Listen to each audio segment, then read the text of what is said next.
అర్హులైన ప్రతి ఒక్కరికి ఇందిరమ్మ ఇండ్లు ఇస్తామన్నారు మంత్రి పొంగులేటి శ్రీనివాసరెడ్డి. 2 లక్షల రుణమాఫీతో రైతును రాజు చేశామన్నారు. అభివృద్ధి సంక్షేమాన్ని కలిపి ముందుకెళ్తున్నామని తెలిపారు. ఇప్పటికే రాష్ట్రంలో 4 లక్షల ఇండ్లు ఇచ్చామన్నారు. ప్రజా ప్రభుత్వాన్ని ప్రజలు దీవించాలన్నారు పొంగులేటి. ఖమ్మం జిల్లా ఏదులాపురంలో 1,32 లక్షల విలువైన రోడ్డు పనులకు శంకుస్థాపన చేశారు మంత్రి పొంగులేటి.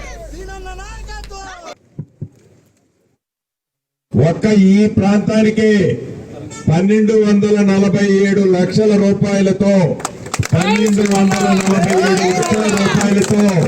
వివిధ అభివృద్ధి కార్యక్రమాలు చేసుకున్నాం. శంకుస్థాపనలో ఉన్నాయి, టెండర్ దశల్లో కొన్ని ఉన్నాయి. మీకు తెలియంది కాదు, ఈ ప్రభుత్వం మీ అందరి కష్ట ఫలితంతో వచ్చిన ప్రభుత్వం. ఈ ప్రభుత్వం పేదోడికి అండదండలుగా ఉండి భుజము తట్టి పేదోడి పక్షపాత ప్రభుత్వంగా గౌరవ ముఖ్యమంత్రి రేవంత్ రెడ్డి గారి నాయకత్వంలో నడుస్తున్న ప్రభుత్వం అని మీ అందరికీ తెలిసిందే.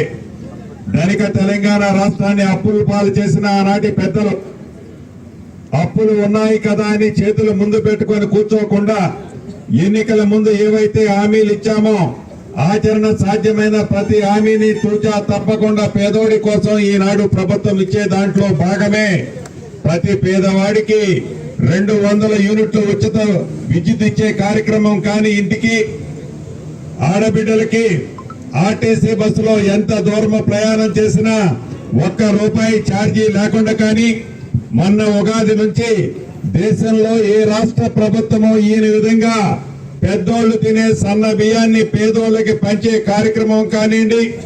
10 సంవత్సరాల్లో రేషన్ కార్డు ఆనాడు ప్రభుత్వం ఇవ్వకపోతే కొత్త రేషన్ కార్డులు రాష్ట్ర వ్యాప్తంగా 12 లక్షల కొత్త రేషన్ కార్డులు ఇవ్వటమే కాకుండా పాత రేషన్ కార్డులలో కొత్త పేర్లు ఎక్కించే కార్యక్రమం రాష్ట్ర వ్యాప్తంగా 17 లక్షలు చేర్చిన కార్యక్రమం మీ ప్రభుత్వం మన ప్రభుత్వం చేసుకుందని చెప్పడానికి సంతోషిస్తున్నాను.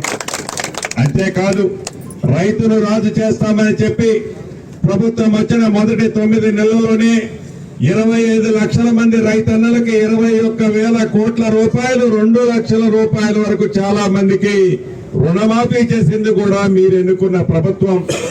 ఒరేస్తే ఒరే అని చెప్తే ఆనాటి ప్రభుత్వ పెద్దలు ఒరేసిన రైతుని గొప్పగా చూసుకుంటూ మద్దతు ధరతో పాటు అదనంగా బోనస్ 500 రూపాయలు ఒక విడత ఇచ్చాం. 2వ విడత కూడా ఇచ్చి రైతుని రాజు చేయాలని ఈ ప్రభుత్వం ఈనాడు పనిచేస్తుంది కూడా మీకు తెలియంది కాదు.